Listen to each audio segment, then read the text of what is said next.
Hai Sobat Auto Trust, kalian lagi cari mobil keluarga yang enak dipakai untuk daily maupun nggak terlalu nyusahin kalian nih.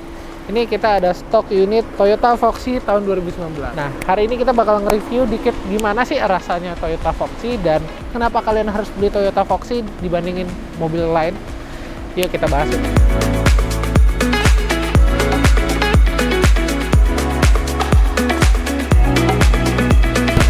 Toyota Foxy, ya mungkin dari kalian semua masih ada yang baru dengar gitu tentang Toyota Foxy. Sebenarnya mobil ini nggak baru-baru amat sih di Indonesia. Kebetulan unit yang ini keluaran tahun 2019. Terus kalau kita ngeliat di bagian depannya ini menurut gue agak sedikit gado-gado ya. Ini kayak ada campuran dari kakak-kakaknya, yaitu Toyota Alphard dan Velfire. Nah, pertama-tama kita lihat bagian grillnya. Di bagian grillnya ini, mobil ini memiliki fascia grill kayak Toyota Alphard. Namun kalau kita lihat di bagian lampunya, ini mobil ini mirip banget kayak Toyota Velfire. Terus di bagian depan ini juga lampunya sudah ada LED DRL. Di sini juga lampunya udah di LED dan ada 2 sensor parkir. Dan juga yang disayangkan untuk lampu sennya juga belum LED. Nah, sekarang kita bahas yuk bagian sampingnya gimana.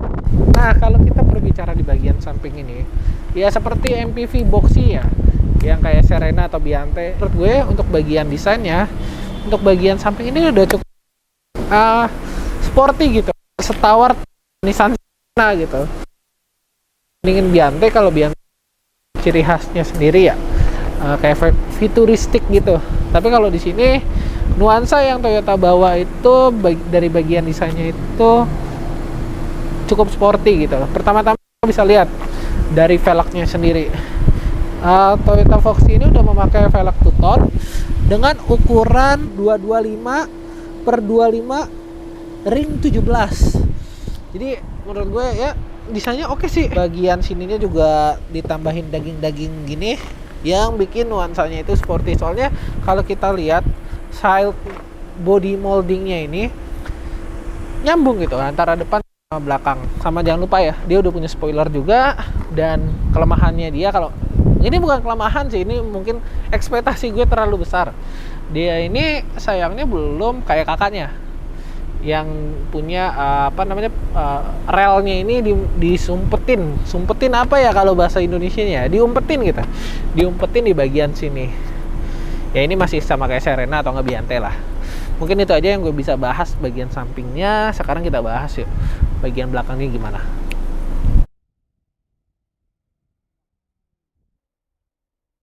Nah, selanjutnya kita bahas bagian belakangnya.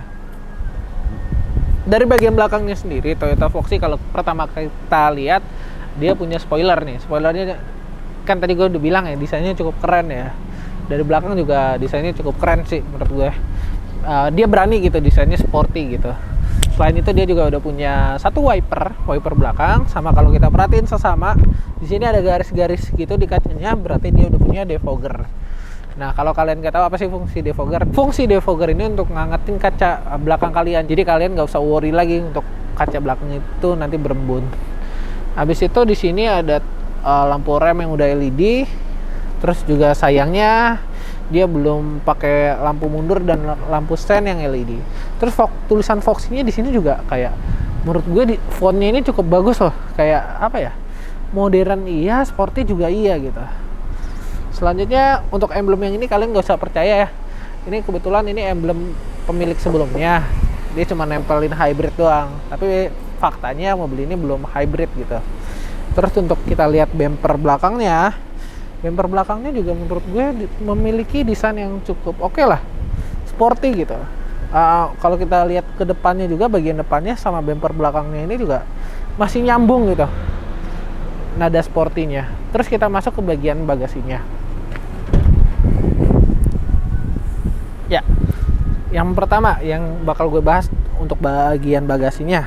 Satu nih, untuk kalian yang suka bawa-bawa barang ya, kalian nggak usah capek lagi. Soalnya bibir lantainya ini cukup rendah nih. Dari sini ke tanah cukup rendah. Habis itu kalau misalkan jok baris ketiga dibuka, menurut gue ini bagasinya gede banget.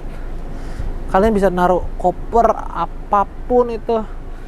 Jadi aturan kalau kalian yang suka mudik ya.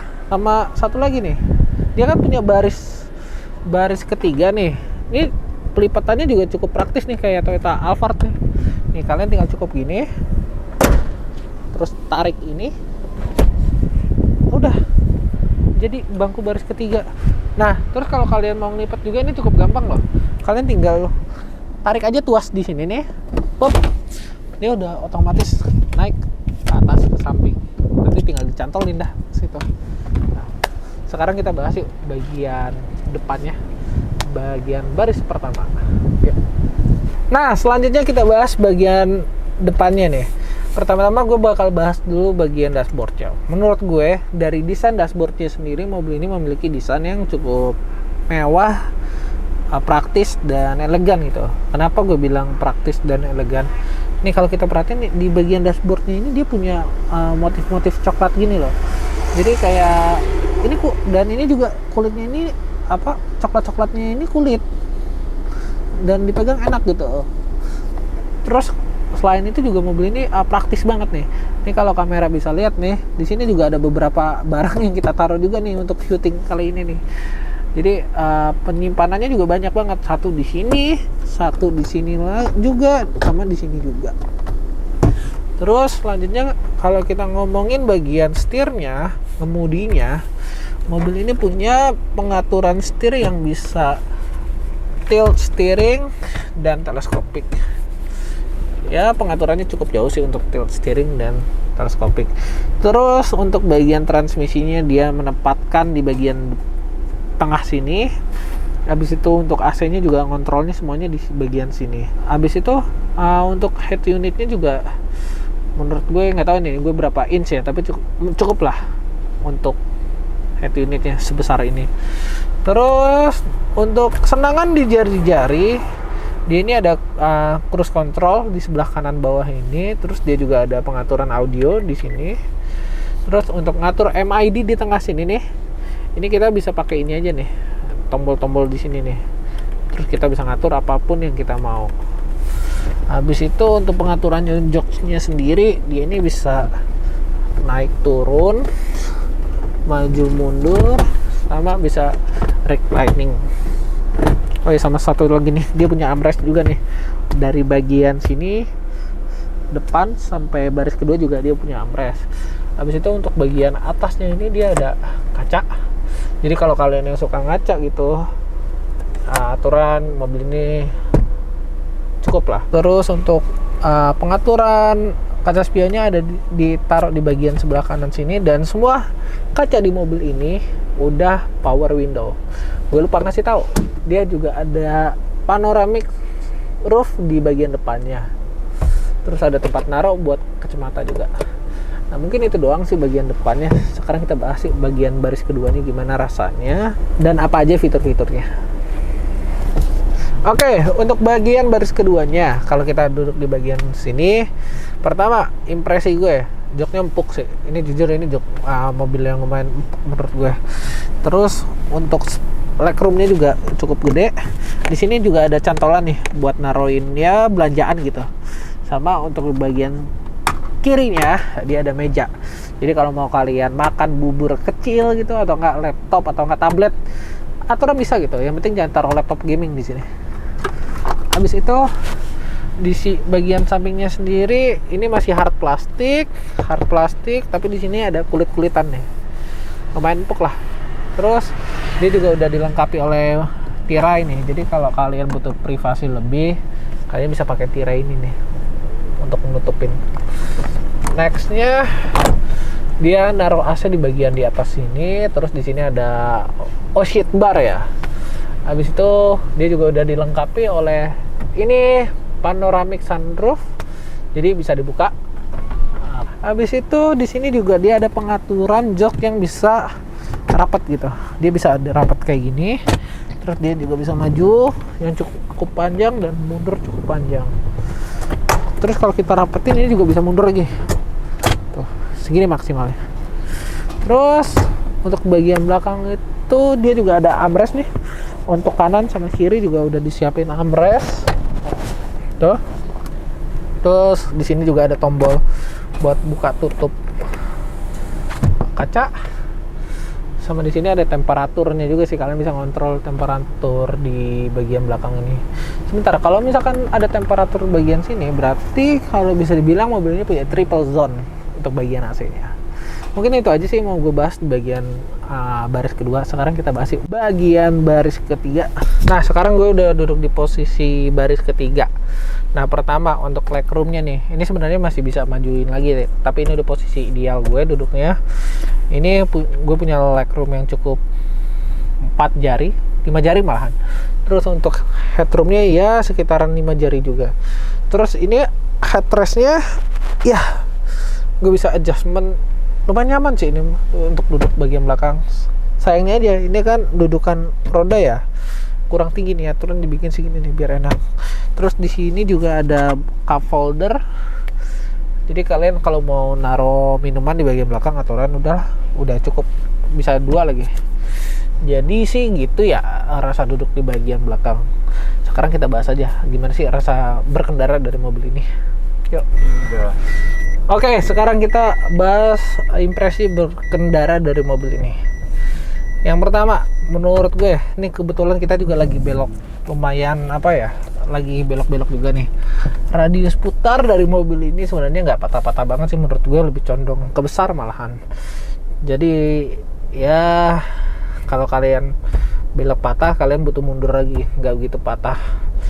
Untuk berapanya kalian bisa lihat di beberapa channel YouTube yang udah ternama. Sekarang gue bahas aja impresi berkendaranya. Mengingat mobil ini kan udah jalan sekitar 52.000. Menurut gue nih bantingannya nih masih enak banget loh. Masih cukup nyaman lah. Walaupun kalau misalkan kalian bandingin dengan Innova yang MPV juga, walaupun sebenarnya mereka berdua ini beda kelas, tapi dari harganya hampir mirip-mirip. Innova itu lebih menurut gue itu lebih kayak anjlot ya, ngayun bantingan suspensinya. Kalau ini jauh lebih dewasa gitu. Terus untuk ngomongin handlingnya, mobil ini juga memiliki handling yang lumayan cukup juga sih. Nih contohnya tuh, handlingnya oke loh. Tuh, mobil ini memiliki handling yang cukup sigap juga.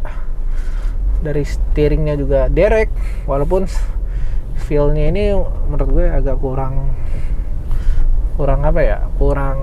kerasa gitu, kita kurang nyatu gitu sama jalan.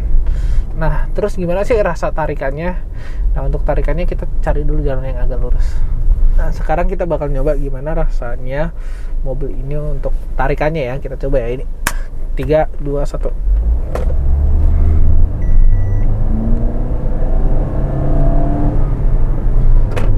Ya, menurut gue tarikannya not bad lah. Mengingat mesin mobil ini kan memakai mesin 2000 cc dan bodi sebesar ini nggak gitu-gitu lemah kok, cukup kok. 2000 cc 150 HP lah kita gedapin dengan torsi 194 Nm. Menurut gue udah oke banget nih untuk tarikannya. Nah, sekarang kita bakal nyobain nih gimana rasanya mobil ini kalau kita ketemu ditanyakan apakah mobil ini kuat nanjak. Nah, yuk kita coba yuk. Nah, sekarang kita rasain nih gimana rasa tanjakannya. Nih, kalau kita berhenti, apakah mobil ini bakal ngendeng atau enggak ya? Ini gue gas dikit. Oke, nanjak, tarikannya oke sih menurut gue. Nggak gitu boyo kok. Terus mobil ini juga dilengkapi hill start assist, jadi kalau gue lepas rem dia nggak langsung mundur. Nah, kita gas baru dia lepas. Jadi overall menurut gue mobil ini cocok banget nih buat kalian yang tinggal di perkotaan daripada kalian beli Kijang. Oke lah, kalau kalian beli Kijang tenaganya lebih gede gitu, apalagi torsinya buat tarik-tarikan lebih enak. Tapi untuk apa sih sebenarnya beli mobil yang buat tarik-tarikan gitu? Kan kita juga tiap hari juga kejebak macet kan. Jadi menurut gue daripada kalian beli mobil kayak gitu, dan apalagi mengingat sekarang harga diesel juga cukup mahal kan, mendingan beli mobil ini aja nih. Nah, untuk harganya sendiri mobil ini kalian bisa lihat di deskripsi bawah, dan kalau kalian nanya DP-nya, kalau kalian beli di Autotrust dijamin dah DP untuk mobil-mobil yang ada di Autotrust sudah pasti paling kecil, dealer paling kecil dengan DP-nya. Jadi mungkin begitu aja sih kesimpulan gue untuk mengenai Toyota Foxy tahun 2019.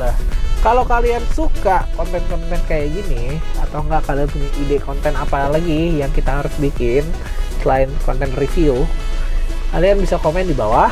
Dan jangan lupa share ke teman-teman kalian biar kita makin semangat gitu bikin video-video kayak gini. Dan see you di video selanjutnya.